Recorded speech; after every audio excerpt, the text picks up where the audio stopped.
Asante. Sisi wote tunaweza hitaji damu, kwa maana wakati wa kupokea damu haiko ya kawaida na kuwa kwa rafla, kwa dharura.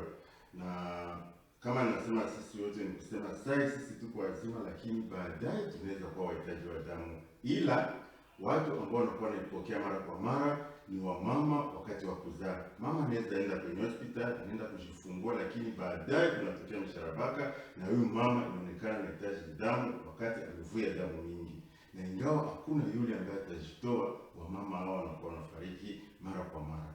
Kunakuwa watoto wa chini ya umri wa miaka 5 wanaweza kaugua malaria mara 2 mara 3, na kupitia hiyo makali mtoto huyo anapoteza damu na inabidi wamuongezee damu wakati ataingia katika hali ya upungufu wa damu. Ila pembeni ya watoto tunakuwa na watoto ambao tunaita mara kwa mara wa SS, lakini katika term technique tunawaita wa drepanocytaire.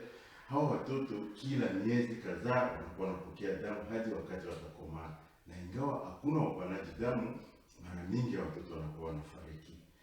Aina ya tatu ni ya wagonjwa ambao wameandaliwa upasuaji na mganga na shurutisha kuwe damu ambayo atakuwa anamuongezea huyu mgonjwa wake wakati atakuwa anampasua. Na ingawa damu haiko, magonjwa hayo yatasimama, mtu anaweza kufariki japokuwa angeweza kunusurisha maisha yake kama watu walipana damu.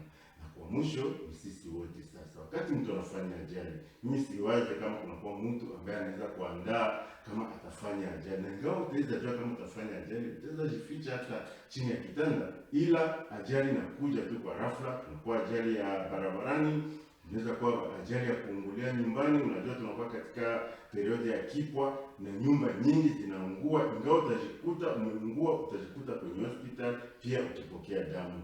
Kunakuwa pia mtu anaweza kuweko na jenga. Nikisema ajali zinakuwa kwa aina nyingi, na ingawa utapoteza damu na unahitaji kupata damu, hii utakuwa miongoni mwa watu ambao wanahitaji damu. Ndio maana ninasema kama sisi wote tunaweza kuwa wahitaji. Na vituo vya afya vinahitaji damu mara kwa mara, na ndio maana kunako kituo cha upanaji damu kila siku ya kwanza na kila siku ya 4. Hospitali zote za hapa mjini Goma, zile ambazo zinaruhusiwa kupatia wagonjwa damu, kwa maana inabidi wapate kwanza mafunzo. Wale ambao waruhusiwi wanaenda kwenye hospitali zingine, ama wanatuma wagonjwa wao kwa hospitali ambayo inaruhusiwa. Na kila siku ya 4 na siku ya 3 wanakuja kwenye kituo cha upanaji damu, wanakuja kujiravitae, wanabeba damu, wanaipeleka ndani ya benki zao kwenye hospitali. Na ndio maana hata saa 8 za usiku mgonjwa akihitaji damu inakuwa iko tayari pale kwenye hospitali.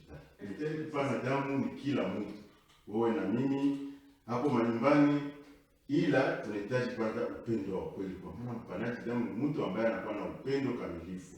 Lakini pembeni ya hiyo upendo sasa kunakuwa shughuli fulani, kwa maana ni jambo la kinganga. Lengo la kituo jimboni kinachohusika na mambo ya upanaji damu ni kupana damu safi ambayo imekwisha kuchunguzwa kwa watu wote, raia wote wa jimbo la Kivu ya Kaskazini. Sasa sisi tunakuwa na hii fursa ya kumkinga huyo ambaye atapana damu yake.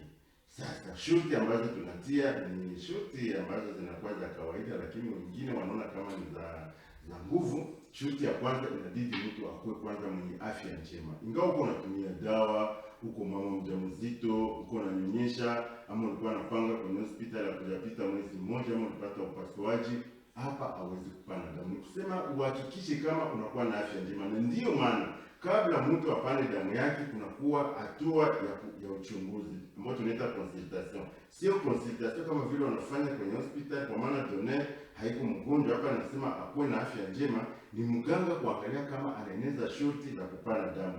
Wanaangalia tension yake, wanaangalia kama inaenea, ikipanda ama inashuka, hawatamkubalia kupana damu.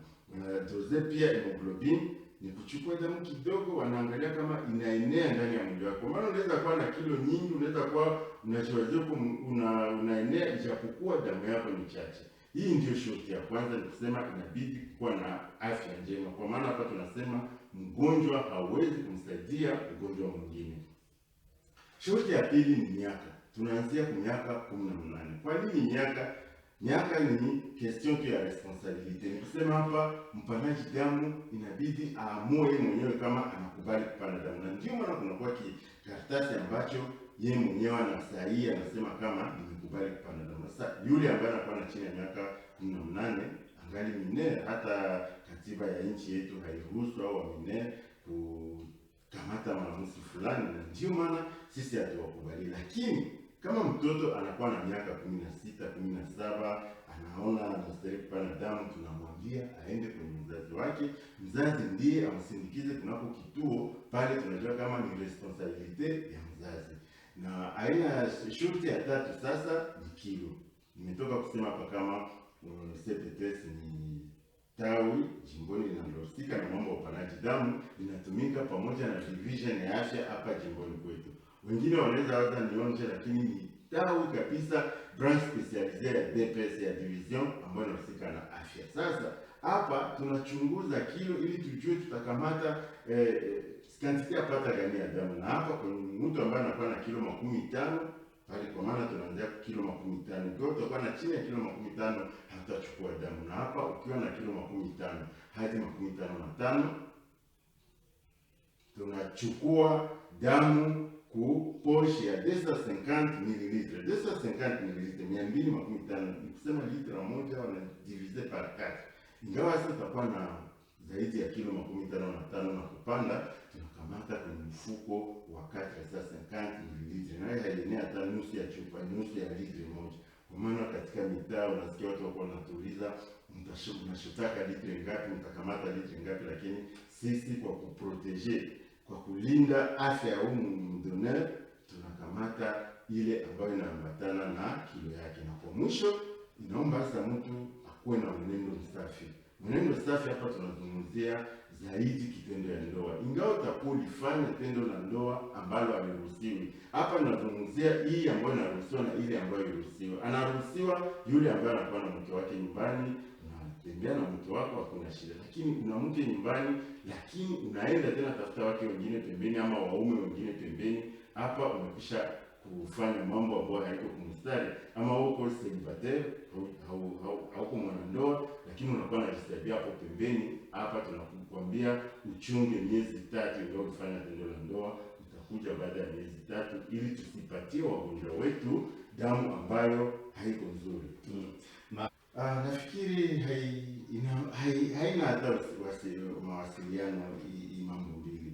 Magonjwa ndio wametupatia mabariere na mzee bariere, unasikia msisogeleane, na sisi tumeheshimu kama vile kituo ambacho kinahusika na mambo ya afya, tunaheshimu hizi hatua za kujikinga na Ebola. Ukifika kwenye kituo kwa sai utakuta kunakuwa hizo mbegeti, kunakuwa bomba za kunawia mikono, sabuni iko pale, wanaangalia kama joto yako iko namna gani, na wakati utaingia hawaitike watu wa banani. Tunakamata mtu mmoja. Ukiangalia hata vitanda vya kituo jimboni kinachohusika na mambo ya afya vinaachiliana karibu mita moja ili tuhakikisha kwamba tunapiganisha janga hili. Lakini tunasema ingawa hata kama Ebola iko, hitaji ya damu pia inaendelea. Nimetoka kuambia watu ambao wanahitaji damu, hii hitaji inaendelea kila mara, lakini tunaambia watu wakuja wapane damu, ila walinde hizi kanuni za kupiganisha janga la ama haya maradhi ya virusi Ebola. Ila tunakuwa tunaleta neno ya kusema kwamba unajua wanafunzi wa vyuo vya sekondari na wale wa vyuo vikuu ndio wanatupatia damu kwa wingi. Wakati tunaenda kule shuleni tunapata hata mifuko 15, 16 na kuendelea. Ila wakati huu walikuwa katika likizo, na hii inaleta shida kabisa kunako kituo cha upanaji damu, hususa katika ulimwengu wote. Mvakansi unakuwa tujue damu. Tunaalika wakaaji wote wa jimbo la Kivu ya Kaskazini